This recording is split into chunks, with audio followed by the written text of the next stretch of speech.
in the dream, you are falling, lost in the listening distance, as dark locks in.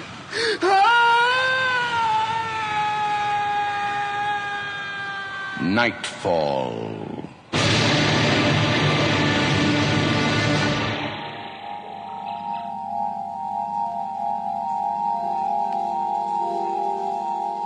Good evening. Tonight, in honor of an occasion that's dear to us all, we're presenting a special love story for lovers of all ages. The play, based on a short story by Robert Aikman, is called Ringing the Changes.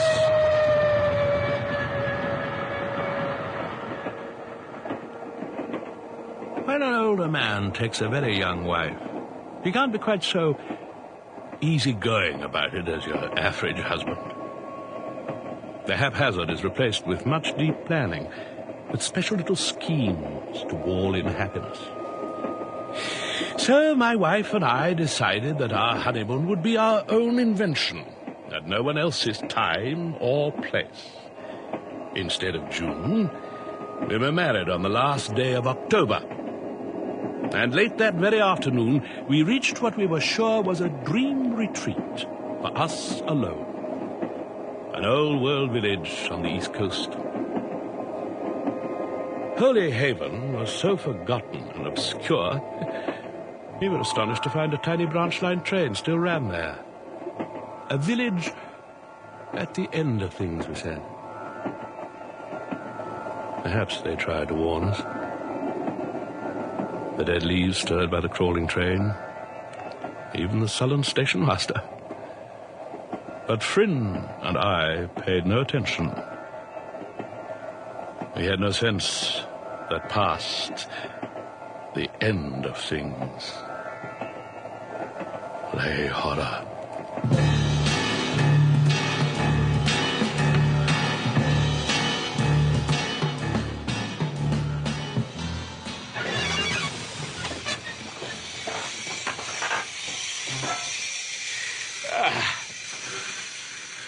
I think the railway company is as surprised as we are, darling. But we're here. Exhaustion makes you cynical, Gerald. Do remember the bags. I'm not that old.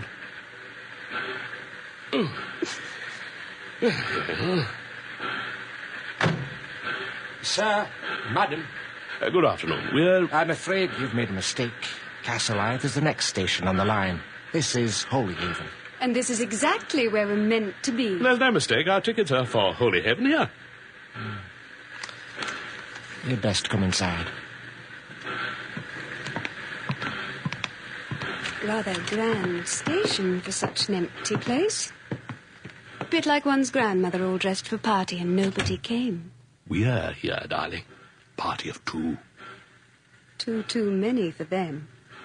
Look at the porter. Well,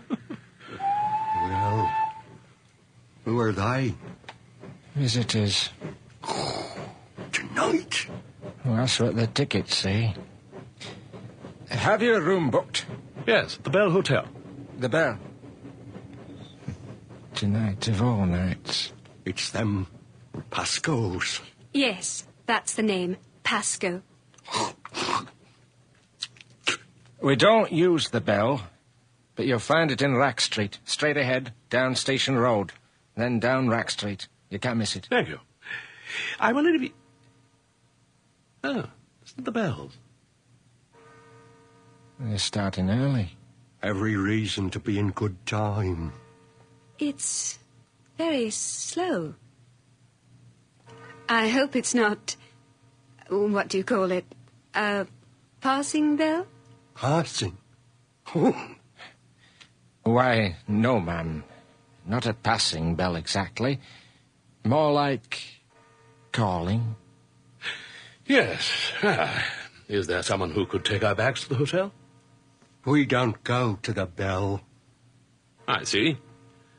Well, I'm sure we can walk. Come on, Phrynne. And thank you for being so helpful. You're welcome. I'll say one thing to you, not a word more. Yes? There'll be more bells. I suppose they have to practice sometime. We like church bells, we do, really. It's not the ringing. It's when they stop. Well? When the bells stop, you go and lock yourselves away. As far away as you can. For so long as you may. What horrible old men. I know we wanted to get away from all that grand hotel bowing and scraping, but... do you think we overdid it? Mustn't blame them too much. We're probably the only visitors they've had all year. They have to practice their local colour on somebody, huh? When the year's bells stop, run thee and I. Speaking of hiding, where's everybody got to? It's not 6 o'clock yet, and the place is like a tomb. Well, the hotel got to. Poor Gerald. Let me help. I'm quite all right, thank you. Oh, don't go all stiff upper lip on me. I married you because you were too old to take yourself seriously. You weren't at all like those 1,000-year-old boys I had to go to dances with. Never too old to stuff a shirt.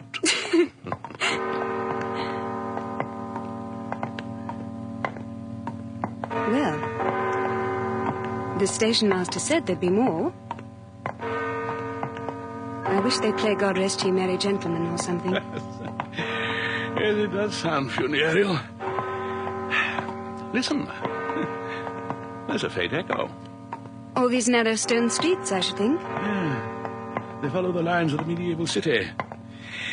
Before the rivers silted up, these towns were some of the most important seaports in England. Now, they're preserved under glass. Oh, it's like an empty stage set. I wonder what happens when the curtain goes up. Phrynne. What is it? Look. We just passed it. Our hotel. See, the bell over the door. Oh, thank God. However did we do that? Lord knows. At least it's not cold. Well, the East Coast, and this time of the year, is incredibly warm. You know, I think it's getting warmer.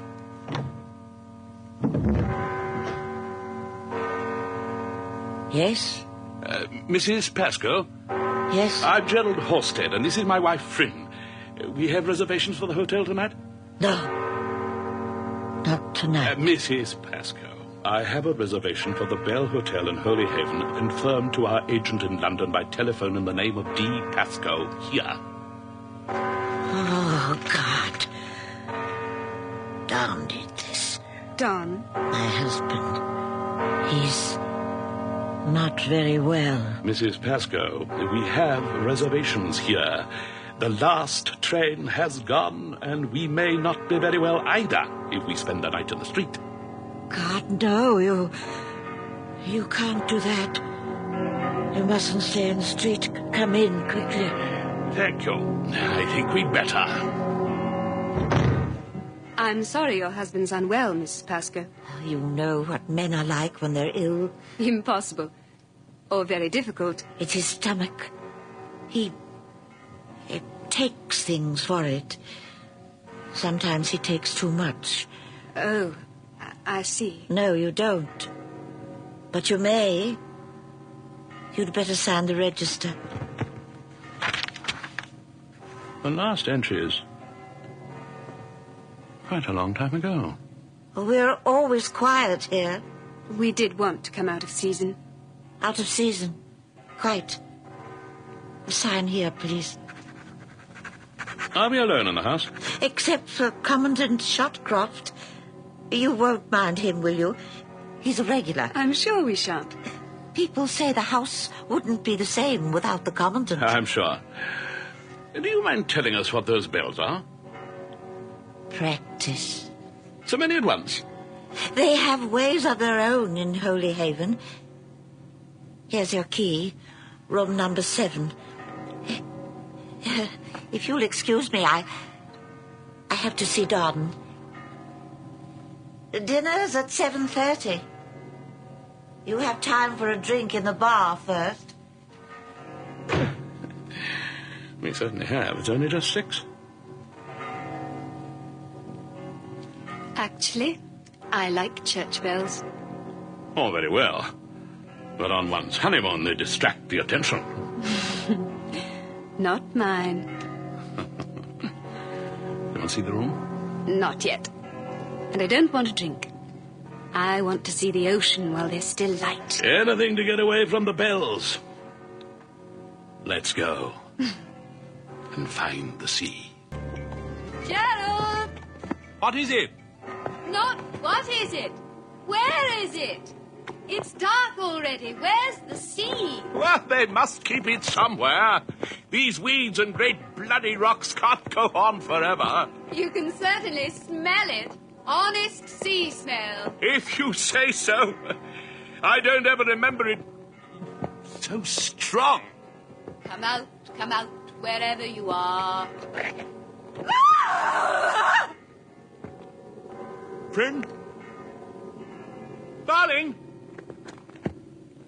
Phrynne! Phrynne! Where are you? Phrynne, for God's sake! Sorry, darling. Panic over. Oh, what the hell happened?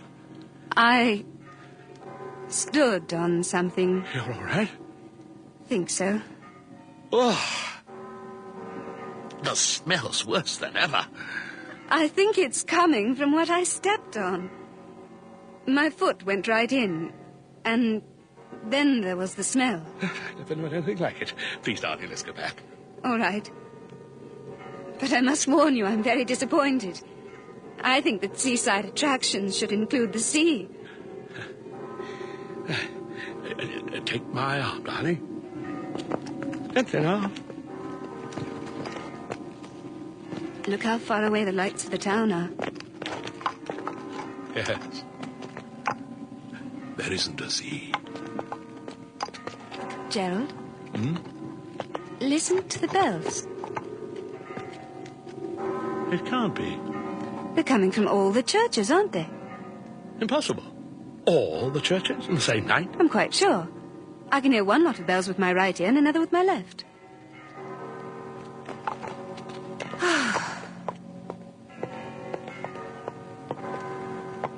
Phrynne?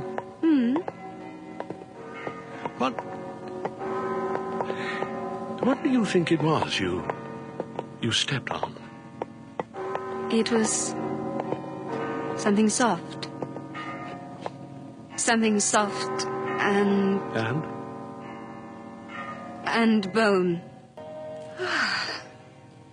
All things considered, darling, the food might have been worse. And the bedroom is beautiful. Ah. Do you know I've never slept in a four-poster? I don't know how we'll sleep in anything with that damn noise. It's going to stop, remember? They promised us. And anyway, what makes you think you're going to sleep? Meantime, I want a nightcap. I'll bring it to you in the lounge. Kümmel, I think. Uh-huh. If either of them are sober enough to pour. I'll steal some and charge it to the invisible commandant. Well then, bar unattended. Landlord! Service! Kellner! Anybody home?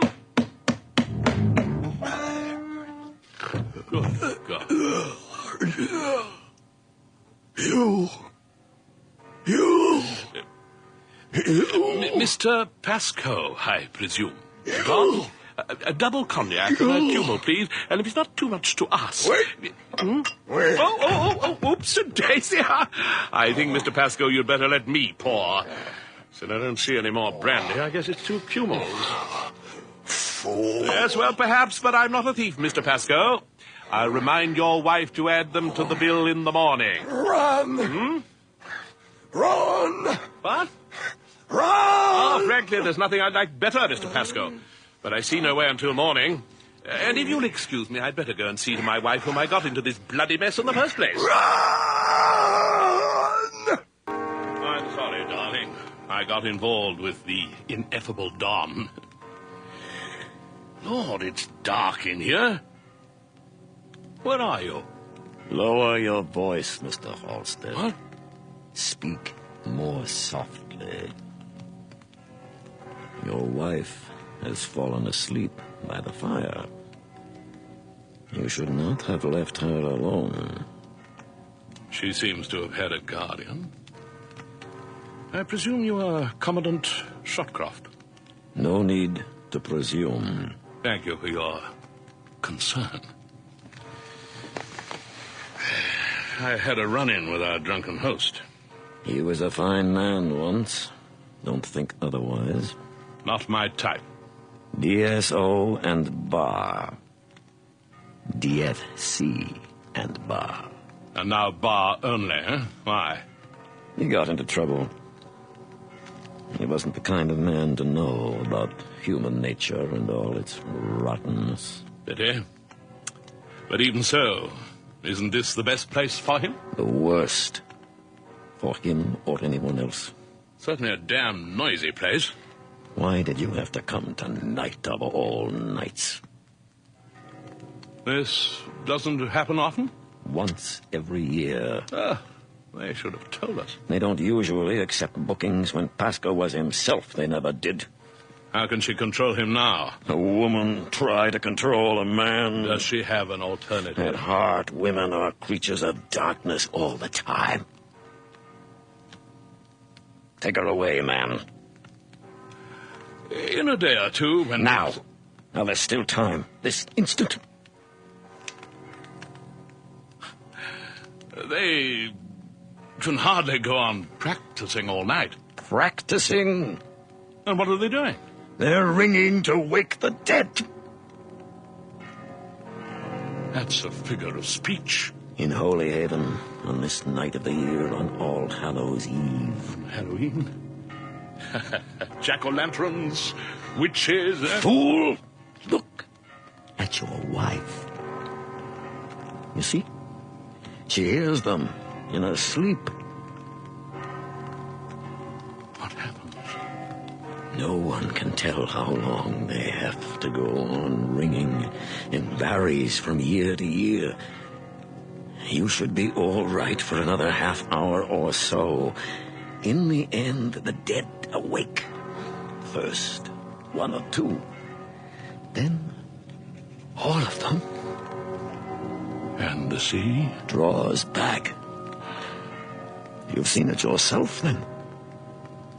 In a place like this, there are always several drowned each year, but that's only a few.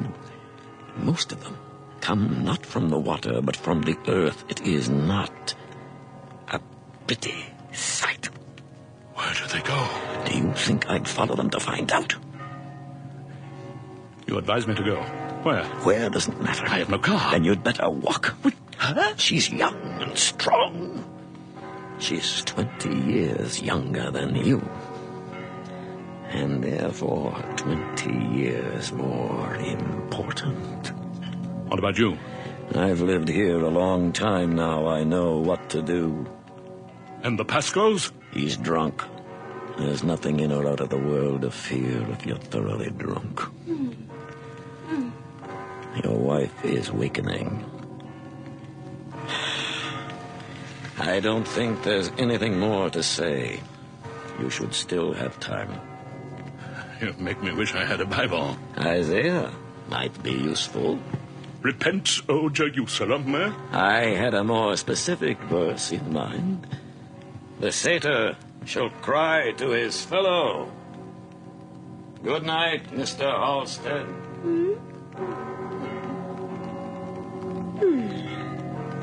Hello, Gerald. Oh, what fun. The bells are still ringing. Phrynne, come away. Come away at once. We're leaving here now. But now? What about our bags? What about... Never mind the bags. Leave everything. Just pray the front door isn't padlocked. Hurry! For God's sakes, hurry! Time. Still time. Ah! Listen to the bells. They're like plunging horses in the sky. Which way do we come? I can't... The bells. They've stopped. Where are my bells? Why did they stop? The dead are awake. Too late. We're too late. The dead are away. The bells are gone. Oh, merciful God! What was that? That just ran down the street. You didn't see it, did you? A man, I think. Very dark. And holding some kind of cloth over his head. That's all you saw? I think so. Thank God. Get in. Get in here quickly. Where can we go? Our room. It's the only place left. Our room. And lock everything we can between. The Commandant warned me. I should have gone. Nowhere to go. I don't expect they'll trouble us. Where's that damn light? It's dark as worse than anything. Yeah, the current's gone. Nothing to see till daylight. Gerald, don't leave me. I'm right here, darling. We'll wait it out no matter what happens. Listen. My God. They're coming. They're coming here. Get a grip on yourself. They don't want us. We don't belong here. That's why they're coming. Phrynne, it's only fear.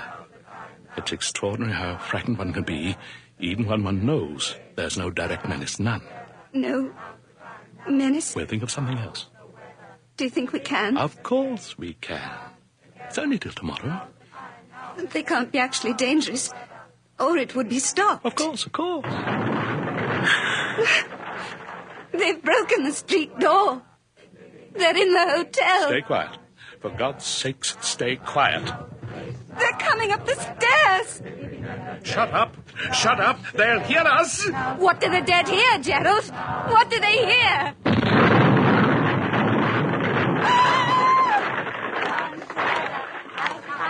The smell!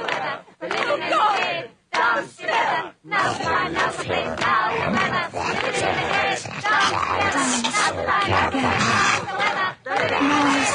time. Now's the place. Now's the weather. The living and the dead dance together. Now's the time.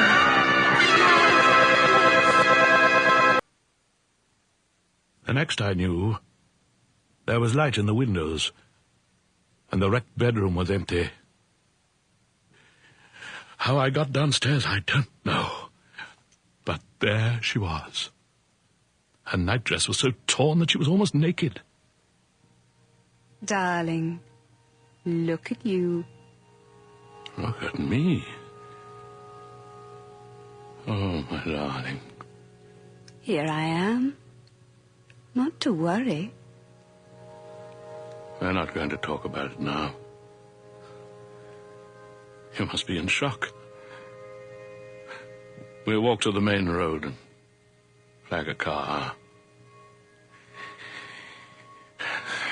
For God's sakes, take my raincoat. You can't go tromping the countryside looking like something from the Folies Bergère. In Rack Street, a milkman was delivering as we passed, but his cart bore the name of another town. When we reached the station road, we saw a small plot of land on which already men were silently at work with spades in their hands. We missed it last night, but in the grey light, we saw a signboard. New Municipal Cemetery. The diggers were as thick as flies on a wound, and as black. Don't look, Phrynne.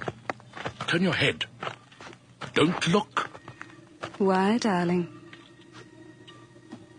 Why ever not? She spoke to me, but looked at them. And I stared at her hard for a moment. Then once more, she became herself. In those few seconds, I became aware of something dividing us. which neither of us would ever mention or forget. You have just heard Ringing the Changes, the Robert Aikman short story specially dramatized for this series by P. Norman Cherry. Featured tonight were Douglas Campbell as the narrator, Gerald, and Nikki Guadani as Phrynne, with Ruth Springford as Mrs. Pascoe, Sandy Webster as Commandant Sharp,